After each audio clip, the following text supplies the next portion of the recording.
Welcome to a second episode of Open Heart.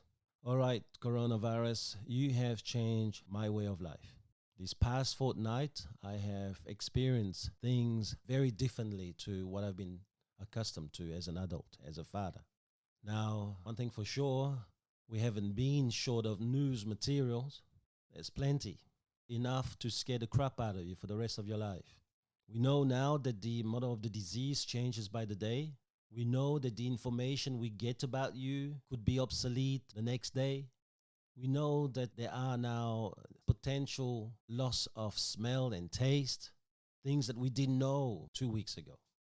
Now, what scares me is that this is only a beginning, and they're talking about shutdown, but I really starting to feel like it's locked down. I mean, even though I know that I can get out of my house and drive, there's stories now of police stopping you and giving you fine if you don't have a reason. If this is not lockdown, well, this is shut down. If it's not shut down, it's lockdown. But it's the worst. And sometimes both of them are synonymous. One thing I know for sure is that lockdown is taking its toll. People are getting angry. They're frustrated. And many of them are getting bored. They don't even know what to do with themselves. And you're talking to a generation who's never been stuck at home, a generation that is using the cars just to go out whenever they feel a molecule of boredom in them. And so there are a lot of issues coming up too. Like I know that the year 12 are not having a great year. These poor kids who are about to enter their adult life have got all 2020 upside down. They probably won't have any formal, and some of them have bought their dresses already, and they're not going to wear it in public this year. There won't be real studies for them.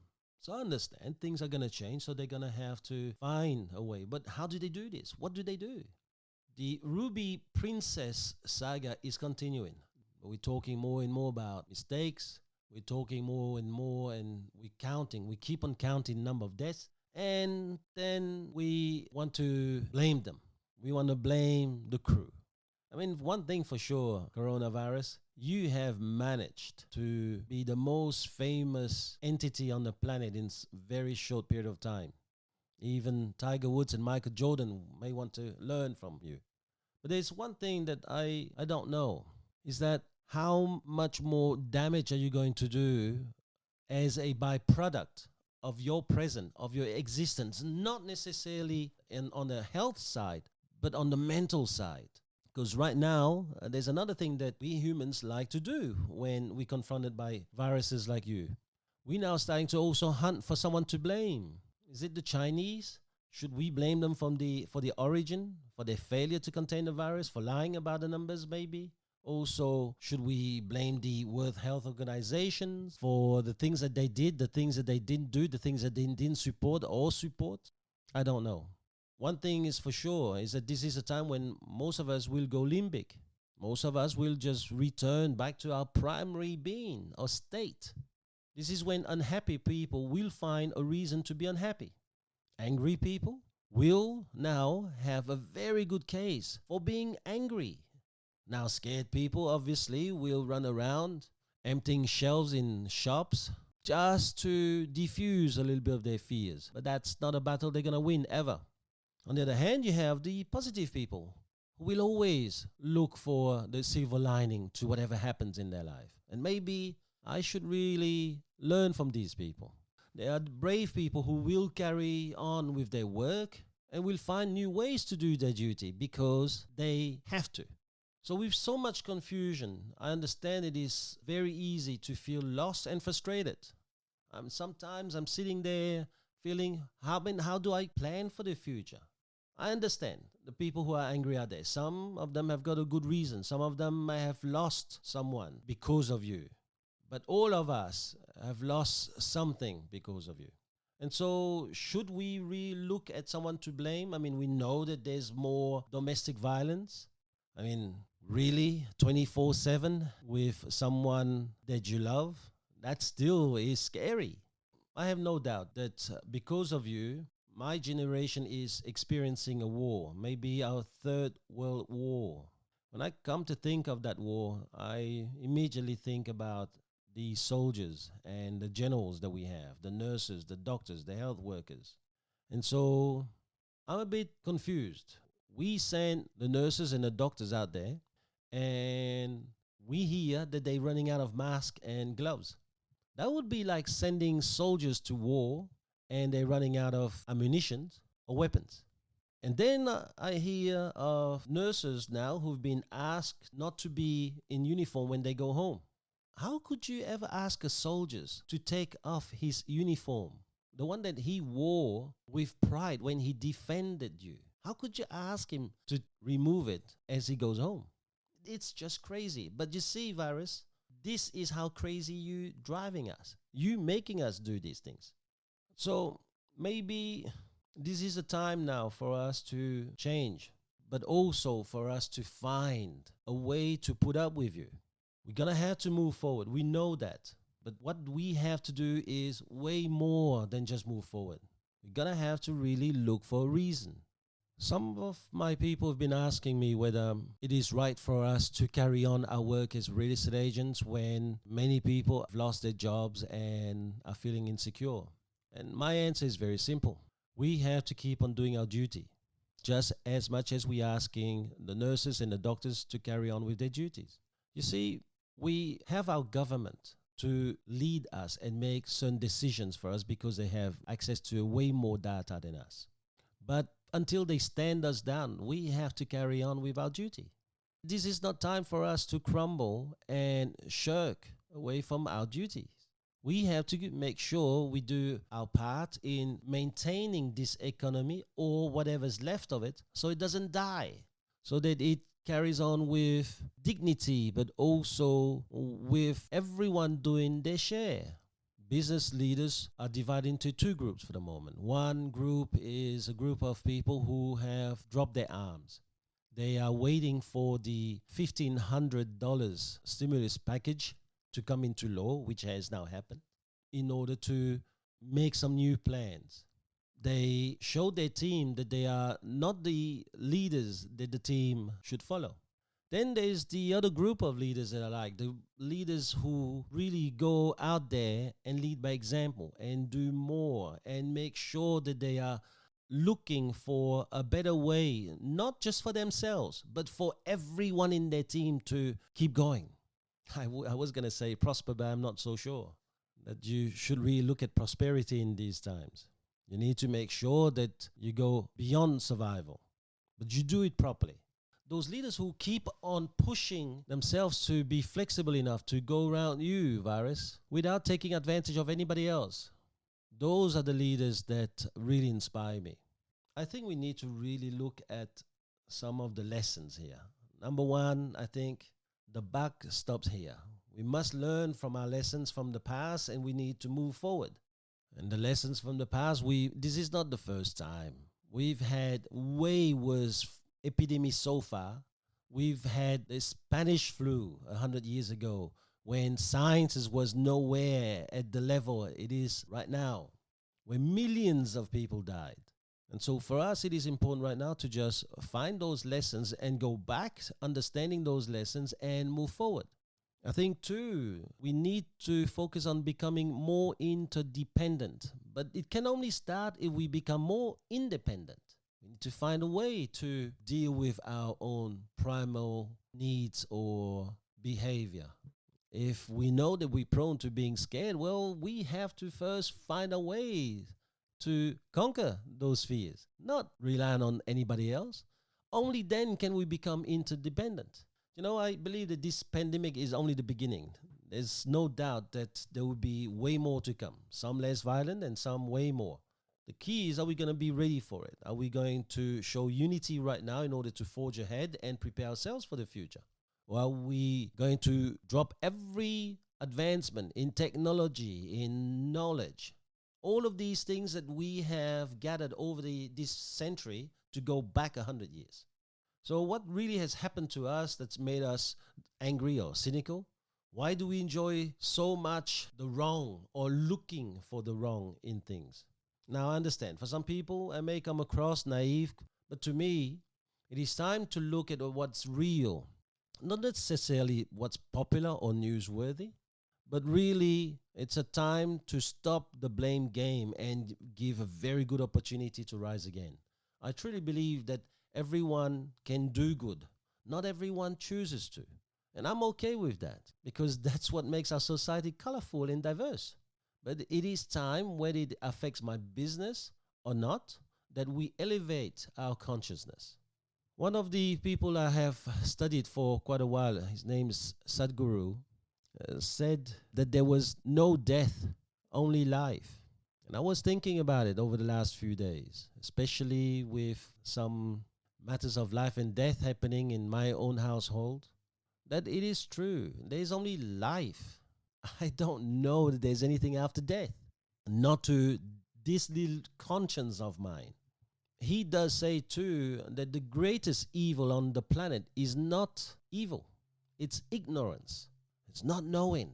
And so, Varys, it's very difficult for me really to sit here and not take you seriously. It's very difficult for me to sit here and let you take the command of my own conscience.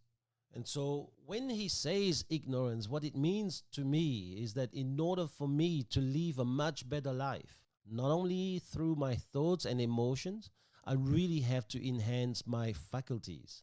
I have to really manage my energy because at least energy is limitless.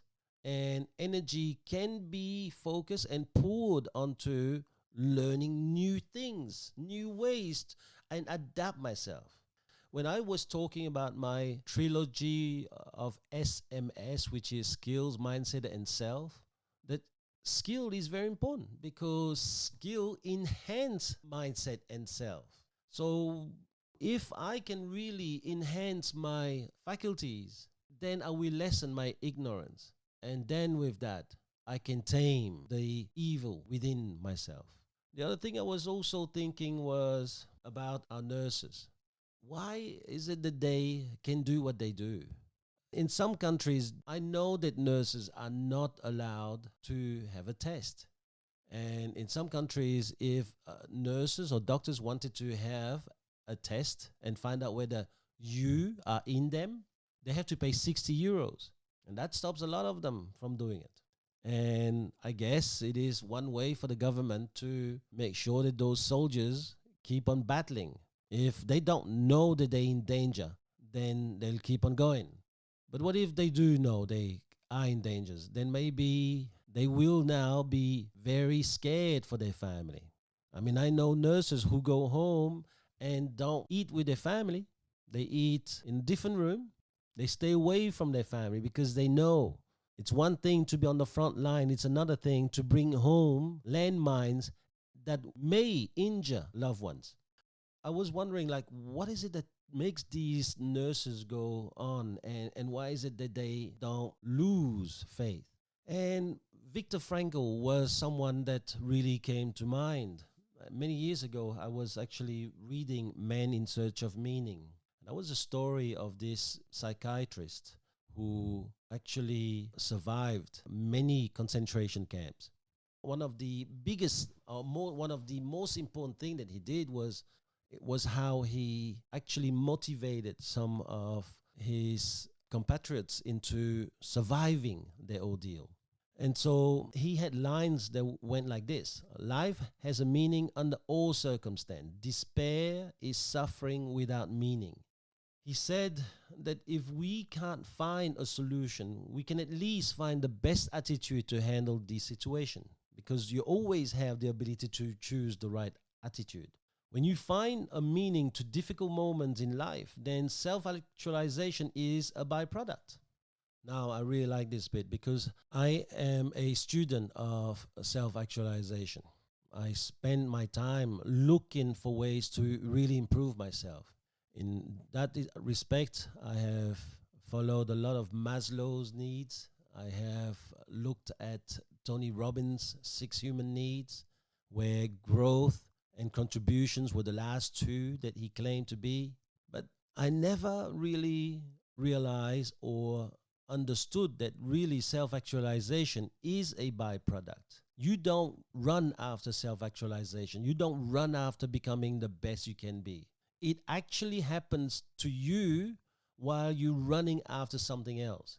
And the two things that you can do in order to get that are very simple. One is to find a meaning to what you're going through right now. And number two, that is to help others. Because when you help others either find a meaning or get out of their predicament, you enrich yourself. And I thought, that was great. This is how I am going to deal with you, coronavirus. I'm not going to let you get to me. I'm going to make sure that I will find a meaning to what you're doing to me. I mean, one of the meanings has been a great meaning. Over the last few days with the Easter break, I have done things I've never done with my family. We've played games together. We took the time to play games together. I didn't have to rush anywhere. I think that for the first time in a long time, my generation has stopped running after making money, surviving, pretending that we are on our way, on our journey to success. And we have really devoted the time to those we claim are most important people in our life. And this is the amazing thing. This is already a gift that you gave me. Just your presence has actually helped me enjoy my time with my children, even though my two eldest ones are in their 20s. And so you are not going to beat me. I've already found one of your faults, one of your weakness. And one of your weakness right now is that because of you in my life, I am addressing the order of my values. I mean, how many people do I meet every single day who claim family or health to be the most important thing in their life? And all that they do is to get busier and busier and run around all day long, slaving themselves down the ground in order to make a buck. And here now, you allow me to just make the time to just be with my family? This is crazy. Another meaning that I have is I believe I am actually a very fortunate human being. I am living a moment in history of mankind where we were so mesmerized by technology, success, the need to be more, the need to want more, the need for more, and just go back to what's really important. I have now realized that the news is really hypnotizing me. I can now switch off the news talking about you all day long, coronavirus, and just go out there in the backyard and just work the land. I have now realized that I've been talking about quality of life, but never have I been able to have this quality of life. So maybe you are my teacher after all. Maybe you have helped me find what's really important in my life. That work doesn't have to come at the expense of family or health. That work can be taking second place, and that's okay. Yes, I understand. Because of you in my life right now, my cash flow is affected. My finances are not as rosy as they should be. But, I'm still alive. And I have earned over the last few days, and I have witnessed and experienced things in the last few days that no amount of money can ever take back. So you imagine coronavirus is another meaning that you have given me. One day I'm going to sit down with my grandchildren and hopefully my great-grandchildren, and be able to tell them about this war between you and us. That ultimately, the despot that you are, the tyrant that you were, that confined me back inside my own walls, got killed. You got destroyed. Yes, I understand it had come at a cost, but also thanks to you, we have come to realize what's more important. So the meaning that you have for me is just crazy. Now, in terms of work, you have redesigned work. For many years, I've been talking about the rise of part-timers, the need to have people to work from home. And you are helping me proving it right now. You are instrumental into bringing out what I've been asking many of my people to do. I've asked my own people to work less days. I have challenged my own people into making their staff work less hours and see that they achieve the same output, if not more. Now, I wasn't strong enough to drive them to believing into these things, but you did. So maybe in some aspect, you are my greatest ally right now. Maybe I should thank you after all. And so that is some of the meaning that I found so far. I need to really learn to be tolerant with people who don't share my belief. I get that. I need to be tolerant because all of these beliefs that I've now said about you, coronavirus, not everyone's going to embrace them. And it's okay if they don't. And I don't need to be angry at that. But that does not mean that I have to believe them. All I have to do is to acknowledge their right to believe their own conscience. It's okay for them to do that. And I think every one of us needs to find our why against you. My meaning works for me, but all of my fellow human beings will have to find their meanings for themselves. That's their duty right now. That will help them move forward. You see, between a stimulus and a response, there's always a space. And Viktor Frankl always believed that in that space, we've got the power to choose our response. So in that space, yes, we may feel a bit of fear. That's human. We may feel a little bit of doubt. That's human. But that does not mean that it will be our response. And the way that I am responding to you right now, that is where my growth will lie. And that is the key to my freedom. It is difficult to find a meaning to everything. It's very difficult sometimes. Sometimes you sit there and you know that you have a terminal disease such as, let's say, cancer, or that you suffer from something that has so much hold onto you that the final outcome is going to be death. Still, ultimately, you can't change the way I think. You can't change the way that I will take whatever's left.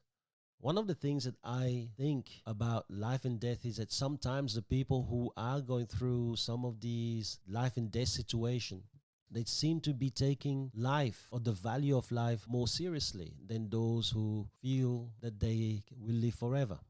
I think that in that respect, there's a lot of things that we can learn.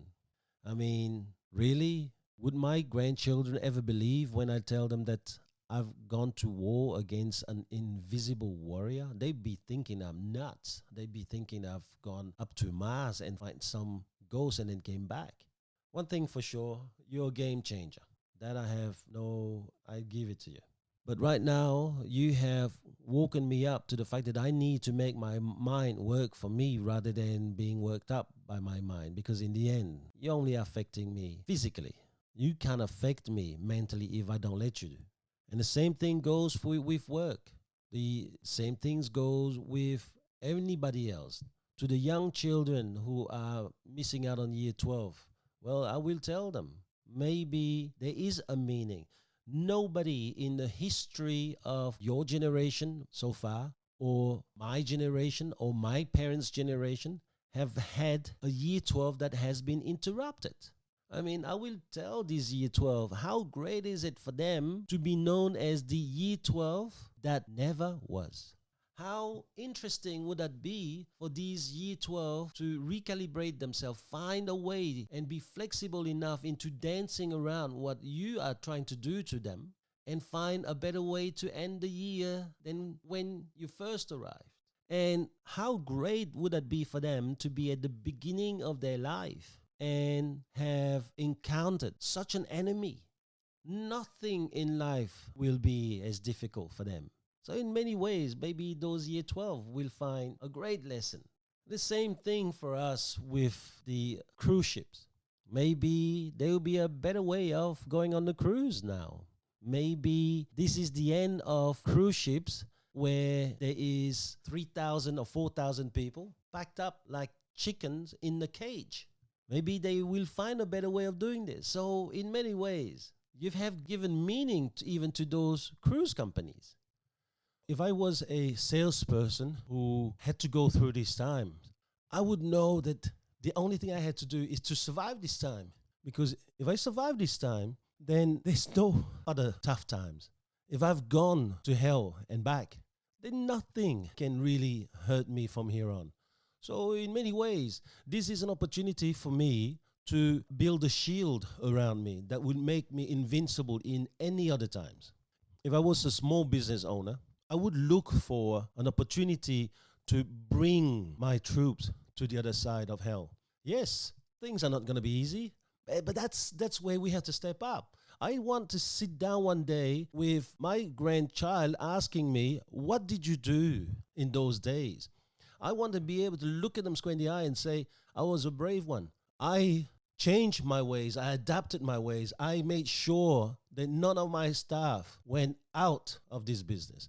I made sure that none of my staff were even being put off because I took different decisions. And this is the important thing.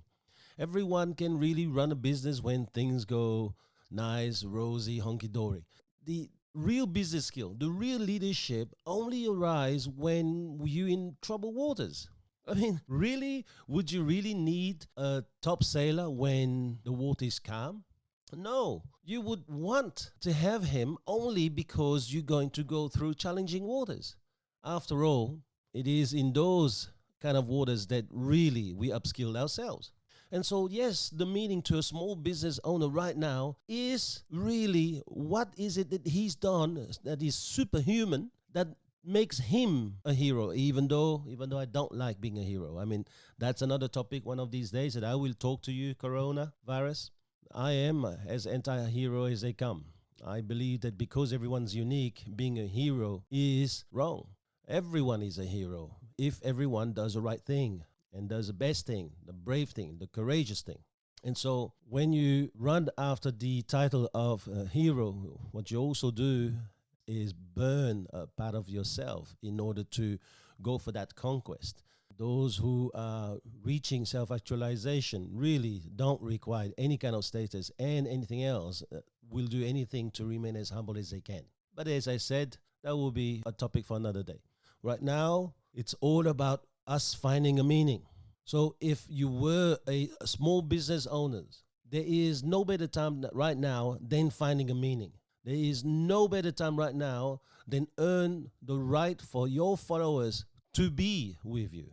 And that means you have to make sure your mindset is at its highest, that you upskill yourself constantly, and then you work and remove all of those weaknesses of the self that are really pulling you back.